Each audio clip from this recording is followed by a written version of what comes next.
are you today? Beautiful day for the fair, isn't it? Yes, yes.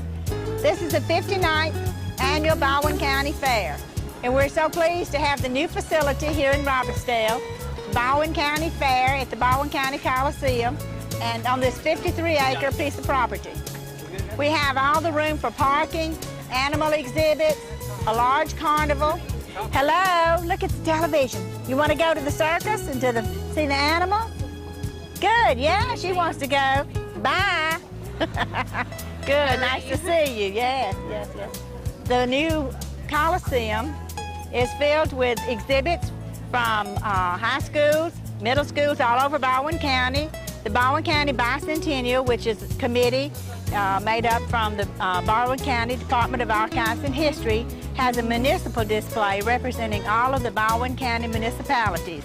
And we're pleased to have them this year since it's Baldwin County's birthday, 200 years in Baldwin County's birthday. This year's fair, we're celebrating Baldwin County's 200th birthday. This is the Bicentennial for Baldwin County.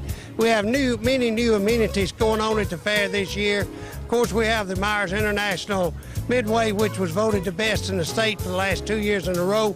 We also have all of the Bicentennial booths inside of our new Coliseum from different municipalities in the county, representing the different ethnic groups that came to Baldwin County about 1900. Very educational fair this year. We're real proud of it. It's something that children need to come see and see their heritage from where their mother and grandmother when they came to Baldwin County and what they experienced here with cooking and all the different things. We have Miss Murtis Childress, who is 94 years old, who has a kitchen in the fair, and they're dressed in 1900s attire, and they'll be cooking and making bread in there. Also, we have the Great American Horse Show over here, and they have different animals that was used during the 1900s for fun and for how to make a living, and some of the wild animals, bears, wolves, you name it. The fair is a wonderful experience for children. It's one of the best memories that I have as a child is remembering the fair here in Robertsdale.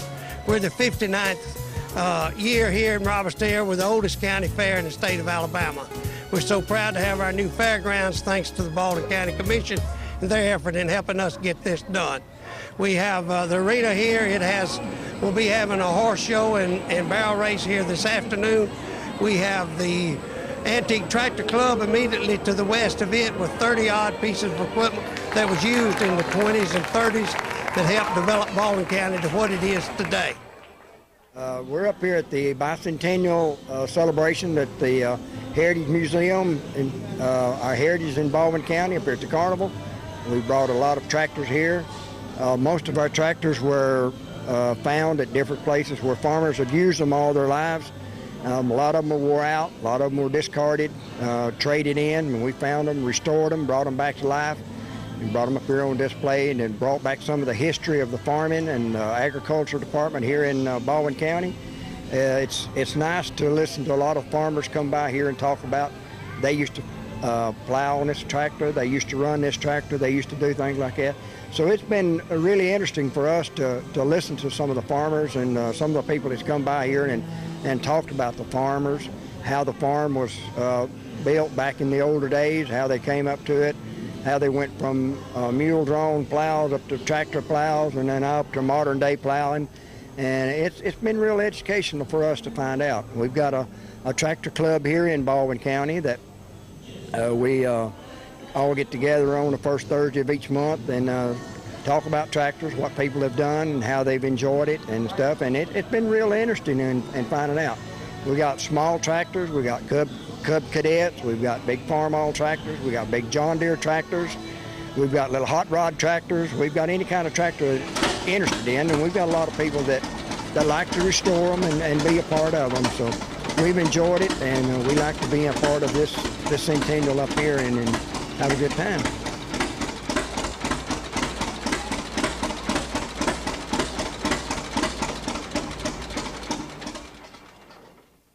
$1939 Avery. It was sold by Montgomery Ward before they went into the Plice business, and they sold them from, I don't know what year they started, but they quit in 51. So the last one of these they made was 1951, and it's got a wide front end. on the 51s. This here one was hand cranked, and I converted it over and put a starter on it and a battery. And it's been a good little tractor. I've showed it a bunch of times. I've had it for about 4 years. I bought it from a salvage yard. It was been there for parts, and it's just unique. I'd never seen one before. So I purchased it and fixed it back together.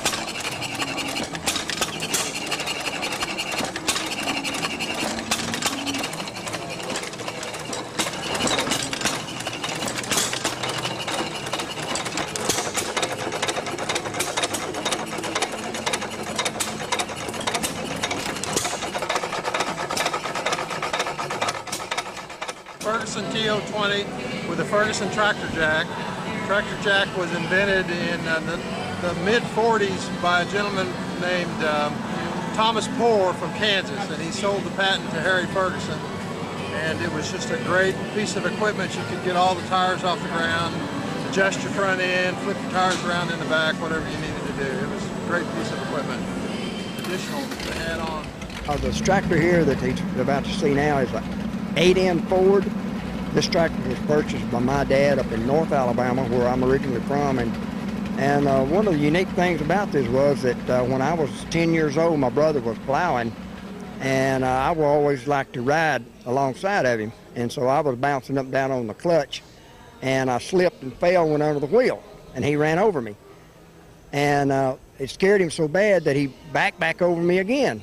And so the doctor said the only thing that really saved me, we were in plowed dirt, and it really didn't hurt that bad, but it scared both of us, and it was days before we ever told Mom about it. But this tractor here is a family tractor, but me and my brother got together and decided that we wanted to do something special with it, so we put a V8 engine on it, made a little hot rod out of it, and then it's fun. We play with it.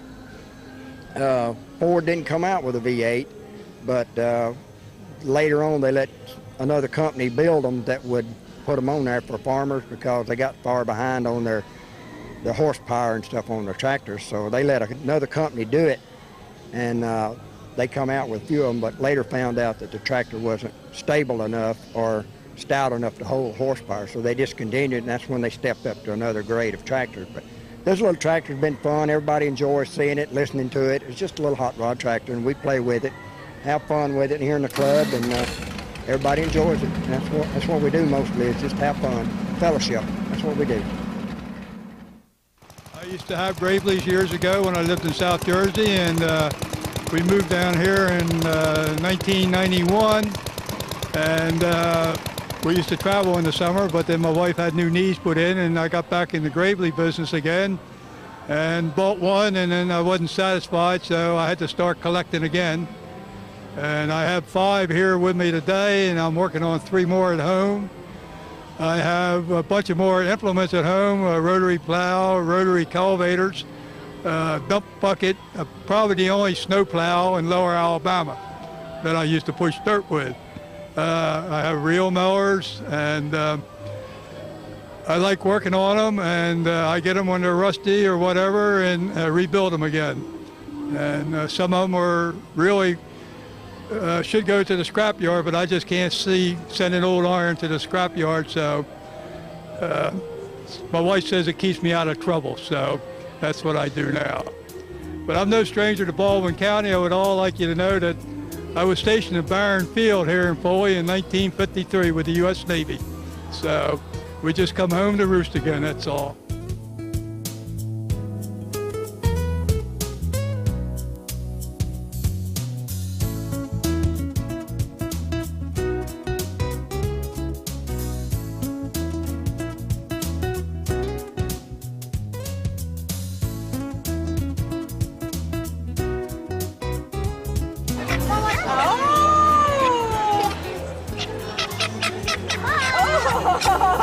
Calm down.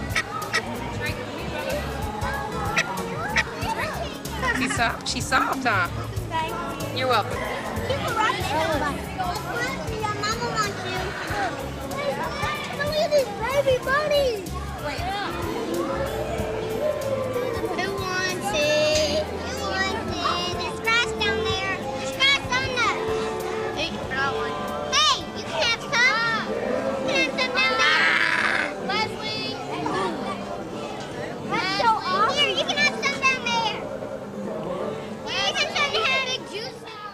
Samson, my big boy that we have out here, is about 85 pounds. He's basically about a teenager, and these tortoises, live approximately 150 years. They can gain up to 200 pounds, and when they start out, they're about the size of an Oreo cookie. I have one named Cookie, and I have her brother Speedy here, but we have all sizes. Like I say, they're long-lived tortoises, and I like to educate the children with them because this is a pet that if something happens to you, you have to make sure someone else is going to be there to take care of it, because I'm sure I won't be around in 150 more years, but I have a granddaughter. Her and her granddaughter will probably have to raise them. But it's just a great learning experience for kids, and I like to do a lot of problems with children because, case in point, yesterday we had some children out here watching the chickens, and the chicken laid an egg. And they were so excited. And she's like, oh my gosh, I never knew a chicken could lay an egg. And I said, well, sweetheart, where do you think eggs come from? And she said, the grocery store. You know, kids need to know that, you know, beef we eat, chickens come from eggs, and it's good for them to get out and see the animals. It's something they don't get to see every day.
I'm Bobby Myers with Myers International Midways. We'd like to welcome everyone to this year's Baldwin County Fair.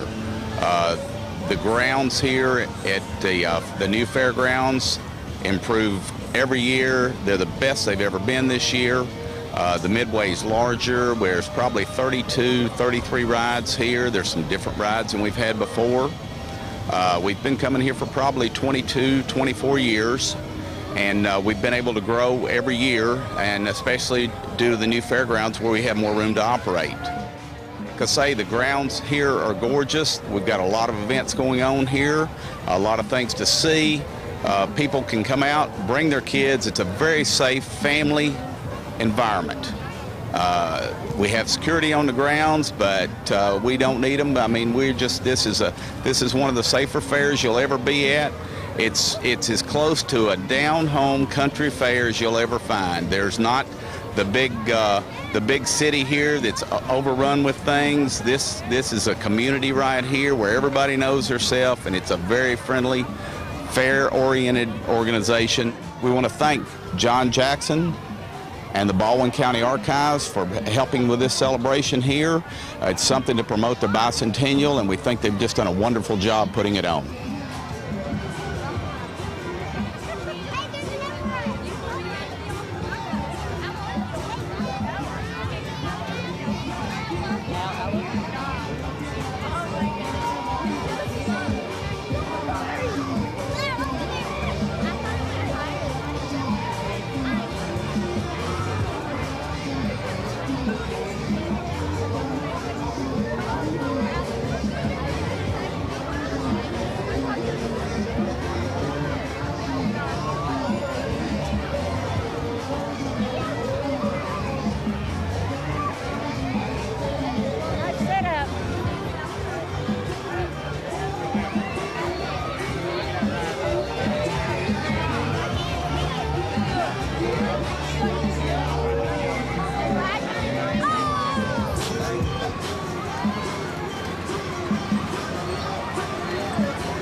when I was growing up, we had to carry water from the spring to wash clothes with and to cook with and take baths and everything. We didn't take a bath every day, but we would take baths. We stayed clean and kept our clothes clean, but we washed them all by hand and hung them on the line. Sometimes we hung them in trees along the edge of the creek where we got the water from at the spring. And we didn't have a washing machine, even a rub board. Sometimes we beat them on rocks. Didn't you? Did you ever beat them on rocks? No. You didn't? No, ma'am. I heard about it. My grandmother did. Yeah, and sometimes the clothesline would break, and you have to wash the clothes all over again. And we had to carry a lot of wood in to cook with. We had to cook with the stove, and we took a lot of wood. But my mother always made a big meal every day. We had a big meal once a day, and then we had leftovers, and what we had left, we killed our own hogs. They butchered hogs and cows and whatever we had to eat. We had to grow at home because it was not on the market. And we had all this stuff at home, and also we didn't have much material to work with, and whatever we used, we kept the old clothes and made the quilts out of them, and rugs and whatever to help keep the floor warm so it wouldn't be too cold to walk on. We kept the old clothes, didn't throw anything away. We kept it all and either worked it some way, either into a rug or a quilt, or either made it over for the smaller children. And washing the floors? Huh? Washing the floors? And we used the water when we'd wash the floors with the wash water. We'd scrub the floors after we washed the clothes. We'd pour it and wash the floors on to save the water having to carry so much water. Or waste it. Didn't waste nothing. We used it all. We made our own soap. Rendered out lard and made the soap to wash with and do the floors and all that. It was hard, but we made it and everybody was happy, had a good time and enjoyed their neighbors and such. It was a long way. Sometimes you'd take all day to get to the neighbor's house. It was such a long way, but you'd gather up your children, get your old work done and gather up your children and go spend the afternoon with someone. After lunch, you'd get around and put on a clean apron, and sit and sew or visit with your neighbor. Lots of canning? Did you can? Can, yeah, well, we had to can, and we'd put the ingredients, especially meat. We had to preserve meat a lot in cans. You could grow vegetables, but the meat had to be in cans, and it would have to be packed in the jars and then cooked, put in a big wash pot, a big pot, and boiled and forever and ever to get it. We had no pressure cooker, nothing. We had to just boil it, open pots to cook the canned foods and preserve dry foods, or also dried fruits. We'd put it out in the sun and stir it every day and turn it over and dry some peaches or pears or figs, whatever we could find to save for the winter. That's the only way you had food for the winter.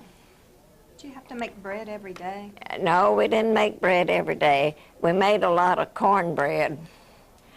But yeast dough, we would keep our yeast dough from time to time, and we'd keep yeast dough about once a week. Like a starter? Yeah, a starter dough.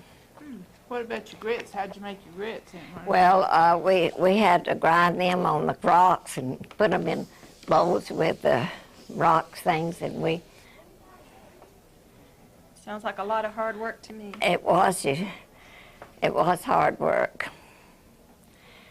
We worked real hard. Everybody worked. Nobody slacked off. Everybody worked. Did you ride horses?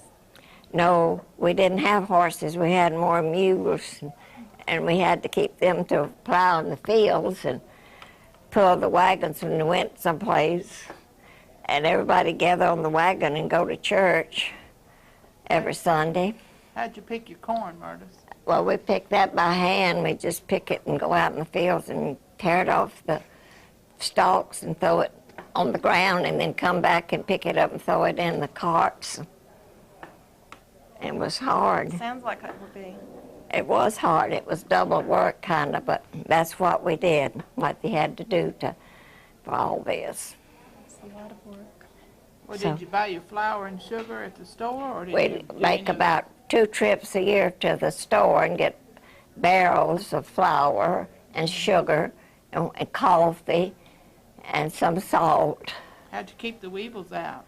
Well, you just cook them.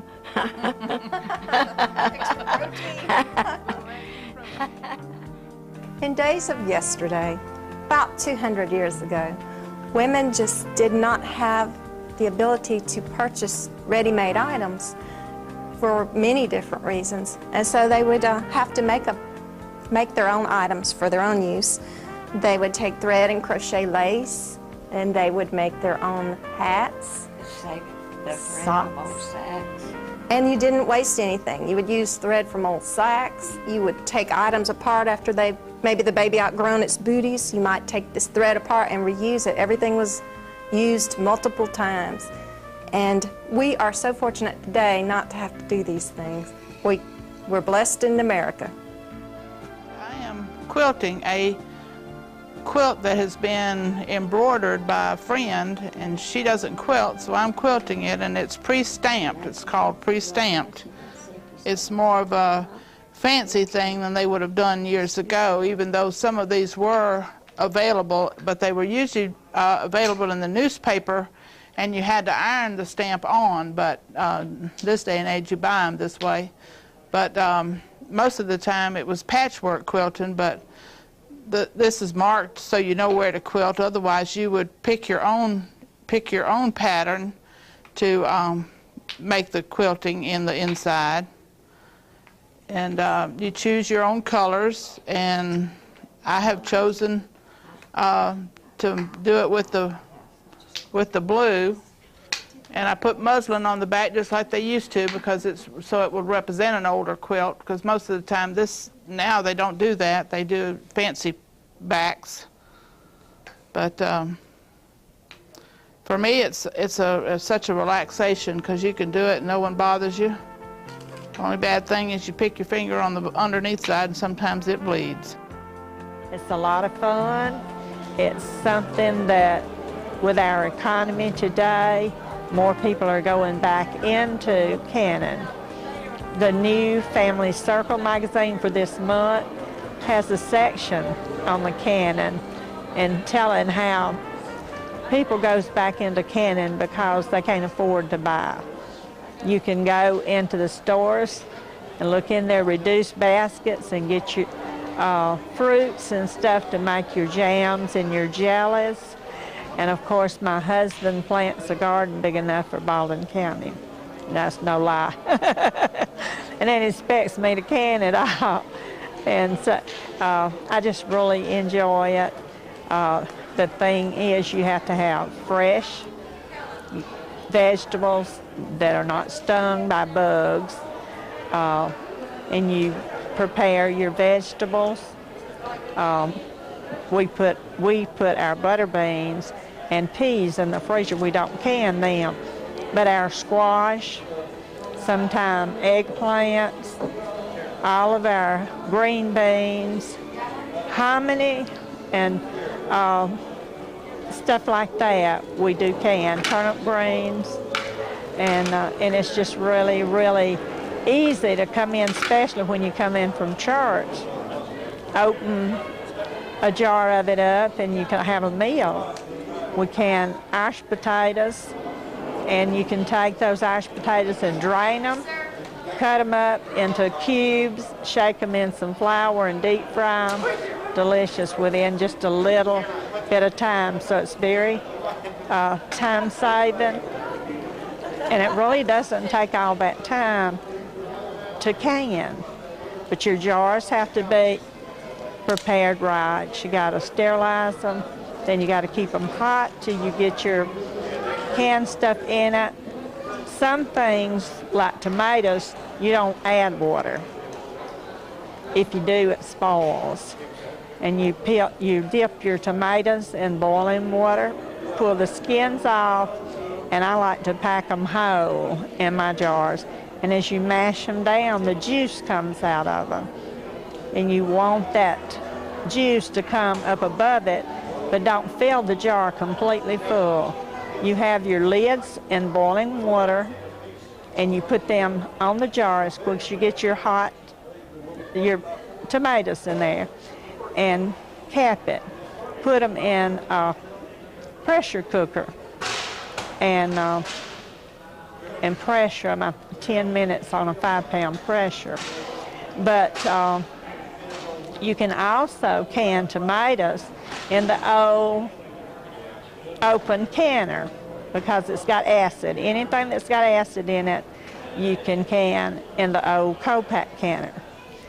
And that way you can even take your tomatoes, peel them, put them on the stove, don't put water in them, but they'll have their own juice, get them really, really hot, pour them in the jars, put your hot lids on them and seal them. They keep like that if you don't have enough to put in the co-pack canner.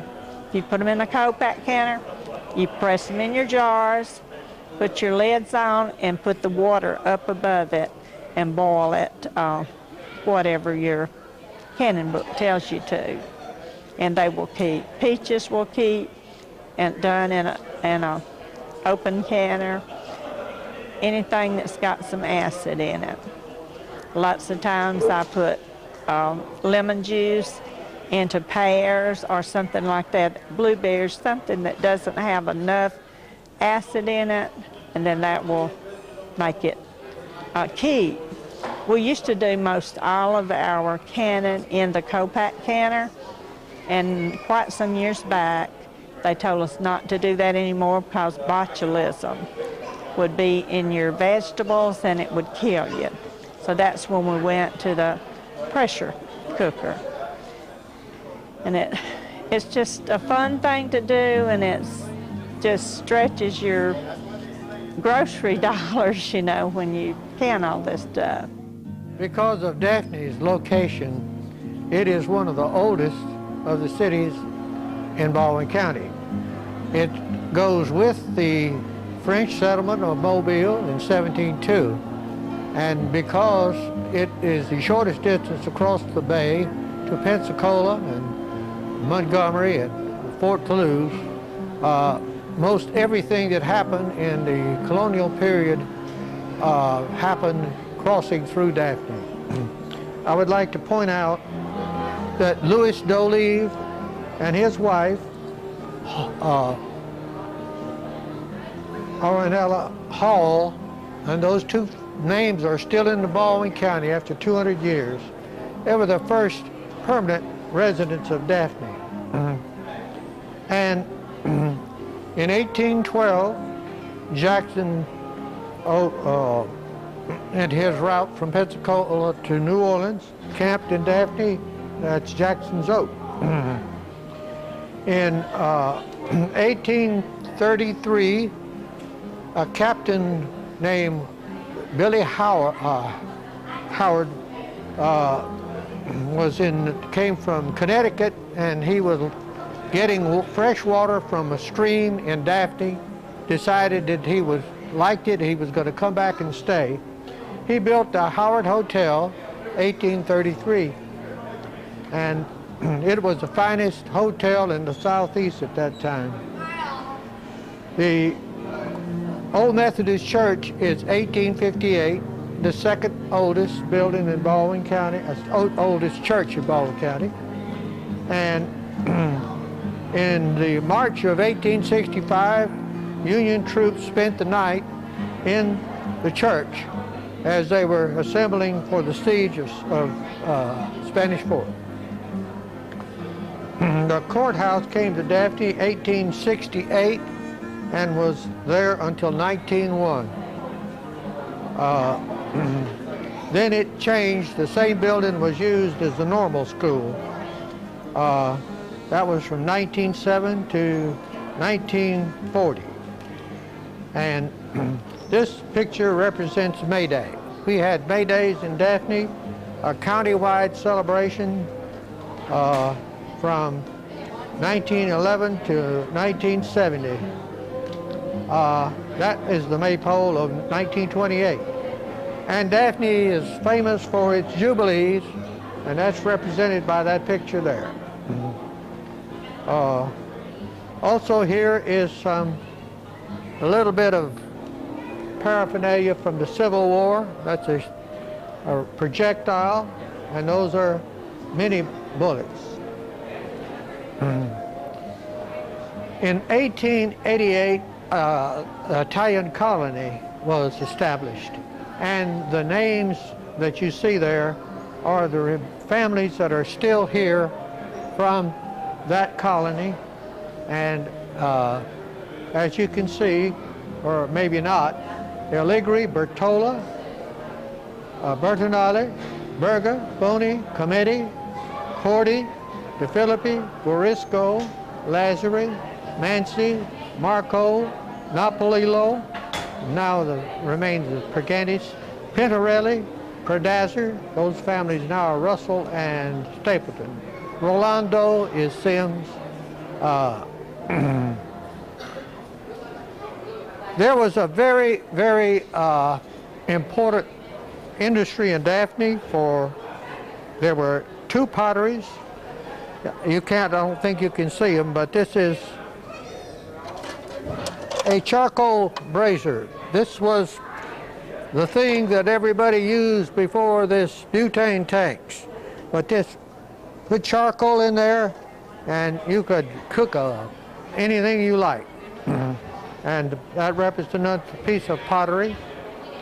Over here is the bay boat period. The bay boat period began in 1854.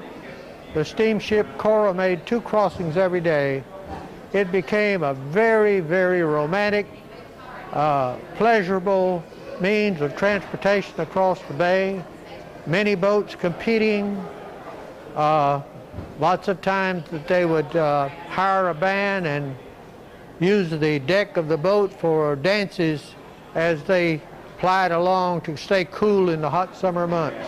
But it was a very, very important period in the Baldwin County, and it served all of the Bay area. The town of Loxley was founded in, I think, in the early 1900s, maybe 1904, by a man named John Loxley, who moved south from Chicago down to Baldwin County to find a better way of life. Loxley has always been known as a railroad community, a farming community. Part of our history has to do with crops and farming, because at one time there was a whole row of what we call packing sheds that the farmers could bring in their produce, such as potatoes, sweet corn, beans, or whatever, and have it processed, packed, and shipped out on rail cars or by semi-trucks at that time. It was really booming probably in the 50s, about the time I was growing up as a teenager. And since then it's kind of got away from that, but it still is a rural community which we're proud of, and we want to keep it that way. We had, right next to the old packing sheds was a big Loxley Hotel, it was called. The building actually is still there, but at that time it was a booming place, because people would come down to work on the packing sheds, and they would stay in the Loxley Hotel right next door and work during the crop season, which mostly in the springtime. But right now we are a growing community. We're proud of our little town and our heritage. We want to keep it that way. We want to keep it a small town atmosphere for people will want to come to Loxley and be a part of our town. The Fort Mims massacre was where over 500 people were massacred by the Creek Indians. And the reason that the Indians were so stirred up, of course, they were stirred up all over all over the place. They were having these, you know, the Indians running in and burning their houses and scalping the people and all. Now, the Battle of Burnt Corn, that really upset them because the settlers or whoever was in charge burned the cornfield, and so the people didn't have anything to eat. And they were just really upset. And the British were down in Pensacola and offered them $5 a scalp.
The sound of the bell for dinner, the Indians came swooping in, and of course that started the fight then.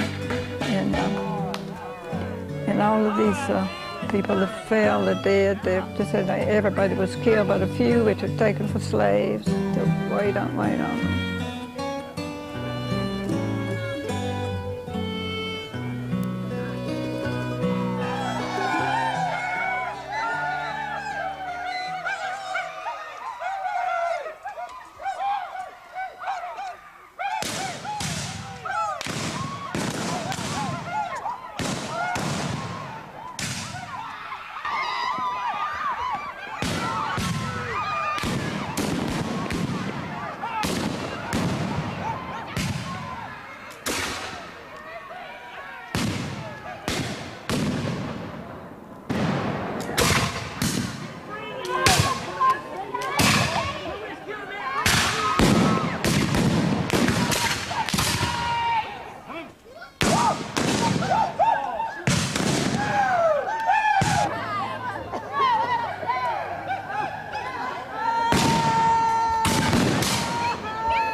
Baldwin County is so pleased to be able to welcome the public to its 1882 Tidewater Mansion located in Bon Secours.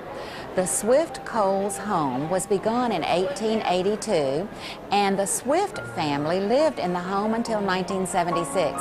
In 1976, Nick Coles bought the home and furnished it with his antique collection.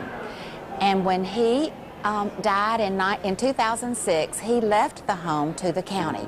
And his wishes were that the home be open to the public to enjoy the beautiful feeling that is there in this 16-room mansion. The home is located where Schoolhouse Creek enters the Bon Secours River. And a tour of the home takes you through the 16 rooms, reliving what it would be like to have lived at the turn of the century. The Swift family had 11 children that were raised there in the home, and you will see the rooms and the architecture that gave such a feeling of warmth and hospitality to everyone who got off the riverboat named the Baldwin right there at the wharf on the Bon Secours River and came in the main door to the house. Mrs. Swift welcomed people there, and most guests stayed overnight. When you come visit the home today, you will see many, many wonderful antiques that Nick Coles left the home furnished, and you will enjoy learning about the history of the Bon Secours area and these families who have meant so much to Baldwin County.